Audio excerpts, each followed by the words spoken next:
Θα το πίστευες αν σου έλεγα ότι ένας μαραθώνιος βρώμης 48 ωρών μπορεί να μιμηθεί τις επιδράσεις σύγχρονων φαρμάκων για την καρδιά? Ερευνητές μόλις απέδειξαν ότι το πιο βαρετό δημητριακό στο ντουλάπι σου είναι στην ουσία ένα βιολογικό σφουγγάρι που καθαρίζει τα αιμοφόρα αγγεία από μέσα προς τα έξω. Ενώ για αιώνες τη θεωρούσαμε απλώς βασικό υλικό πλήρωσης, η βρώμη στην πραγματικότητα πραγματοποιεί μια υψηλού επίπεδου διαδικασία καθαρισμού στο έντερο, η οποία αλλάζει το σώμα σε κυταρικό επίπεδο. Η βρώμη είναι ένα από εκείνα τα τρόφιμα που φαίνονται απλά, σχεδόν βαρετά, αλλά κάνουν κάτι πολύ έξυπνο μέσα στο σώμα. Βοτανικά, η βρώμη είναι η Αβένα σατίβα, μέλος της βοτανικής οικογένειας των αγροστοδών. Οι άνθρωποι την καταναλώνουν εδώ και χιλιάδες χρόνια. Ανεκάθεν βασικό τρόφιμο σε ψυχρότερες περιοχές της Ευρώπης, όπου το σιτάρι δυσκολευόταν και η βρώμη ευδοκιμούσε. Με τον καιρό, οι άνθρωποι παρατήρησαν κάτι ενδιαφέρον. Η βρώμη δεν σε χόρταινε απλώς, φαινόταν να ηρεμεί τον οργανισμό μας. Η σύγχρονη επιστήμη πλέον εξηγεί το γιατί.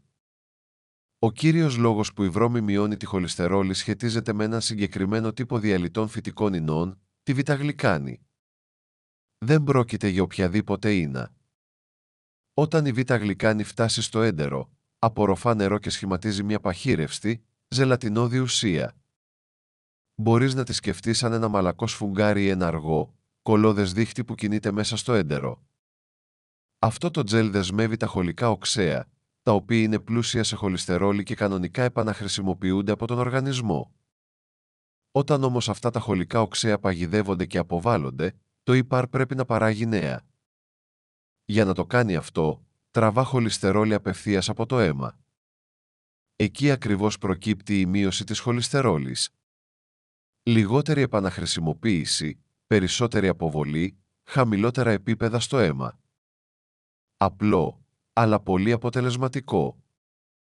Ιδιαίτερο ενδιαφέρον έχει το πόσο γρήγορα μπορεί να συμβεί αυτό. Μια κλινική μελέτη από το Πανεπιστήμιο της Βόνης εξέτασε άτομα με μεταβολικό σύνδρομο, δηλαδή ανθρώπους με αυξημένο σωματικό βάρος, υψηλότερη αρτηριακή πίεση και αυξημένο σάκχαρο και λιπίδια αίματος. Οι συμμετέχοντες ακολούθησαν μια δίαιτα μειωμένων θερμίδων, αλλά μια ομάδα κατανάλωσε σχεδόν αποκλειστικά βρώμη για μόλις 2 ημέρες. 3 γεύματα την ημέρα. Βρώμη βρασμένη σε νερό. Επιτρεπόταν λίγη ποσότητα φρούτων ή λαχανικών, τίποτα ιδιαίτερο. Κατανάλωναν περίπου 300 γραμμάρια βρώμης ημερησίως, περίπου τη μισή από τη συνήθη θερμιδική τους πρόσληψη. Μία άλλη ομάδα μείωσε επίσης τις θερμίδες, αλλά δεν έφαγε βρώμη. Και οι δύο ομάδες βελτιώθηκαν, κάτι που ήδη μας λέει πολλά για τη διατροφή και το μεταβολισμό. Όμως η ομάδα της βρώμης παρουσίασε πολύ μεγαλύτερη βελτίωση. Η κακή χολυστερόλη τους, ο τύπος που συμβάλλει στο σχηματισμό πλακών στα αγγεία, μειώθηκε κατά περίπου 10%. Πρόκειται για σημαντική αλλαγή που προήλθε μόνο από τη διατροφή. Επίσης έχασαν βάρος και παρουσίασαν μικρές βελτιώσεις στην αρτηριακή πίεση. Ακόμη πιο ενδιαφέρον είναι ότι η επίδραση στη μείωση της χολυστερόλης παρέμεινε σταθερή εβδομάδες αργότερα. Οι ερευνητές συνέδεσαν αυτό το αποτέλεσμα με αλλαγές στο μικροβίωμα του εντέρου, πράγμα που σημαίνει ότι η βρώμη δεν επηρέασε απλώς την πέψη εκείνη την ημέρα, αλλά μετατόπισε τη συμπεριφορά των εντερικών βακτηρίων με διάρκεια στο χρόνο. Φυσικά, κανείς δεν λέει ότι η βρώμη αντικαθιστά τη φαρμακευτική αγωγή όταν αυτή είναι απαραίτητη.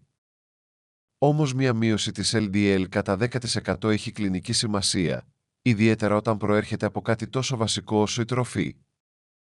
Η LDL χολυστερόλη είναι σημαντική γιατί όταν τα επίπεδά της παραμένουν υψηλά, η χολυστερόλη αναποτίθεται στα τυχώματα των αγγείων, σχηματίζοντας πλάκες που στενεύουν τις αρτηρίες και αυξάνουν τον καρδιαγγειακό κίνδυνο. Η μείωση της LDL, ακόμη και μέτρια, βοηθά να επιβραδυνθεί αυτή η διαδικασία. Πώς, λοιπόν, καταναλώνεις τη βρώμη με τρόπο που να έχει νόημα? Ο τρόπος μαγειρέματος παίζει ρόλο. Η β-γλυκάνη λειτουργεί καλύτερα όταν η βρώμη έχει μουσκέψει ή έχει μαγειρευτεί, γιατί τότε σχηματίζεται σωστά το τζέλ. Ένα μπολ χυλού, βρώμη που έχει μείνει όλη νύχτα στο ψυγείο, ή ήπια σιγοβρασμένη χοντροκομμένη βρώμη λειτουργούν όλα. Σημασία έχει και ο περιορισμός της προστιθέμενης ζάχαρης. Τα γλυκαντικά προϊόντα βρώμης φαίνονται υγιεινά, αλλά μπορούν σιωπηλά να ακυρώσουν τα ωφέλη.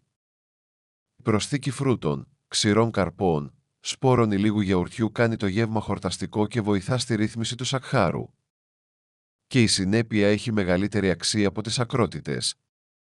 Δεν χρειάζεσαι καθαρισμό με βρώμη. Ένα κανονικό μπολ βρώμης, τις περισσότερες ημέρες της εβδομάδας, αρκεί για να υποστηρίξει τη ρύθμιση της χολυστερόλης με το χρόνο. Ναι, λοιπόν, η βρώμη είναι ταπεινή. Όμως μέσα στο έντερο λειτουργεί σαν ένα έξυπνο βιολογικό εργαλείο, δεσμεύει, επιβραδύνει και αναδιαμορφώνει το μεταβολισμό με τρόπους που υποστηρίζουν άμεσα την καρδιαγγειακή υγεία. Καθόλου άσχημα για ένα μπολ με χυλό, έτσι δεν είναι. Φρόντισε να κάνεις εγγράφη στο κανάλι ΑΕ Τάφο Μουκρών για περισσότερες συμβούλες ευεξίας και βοτανοθεραπείας.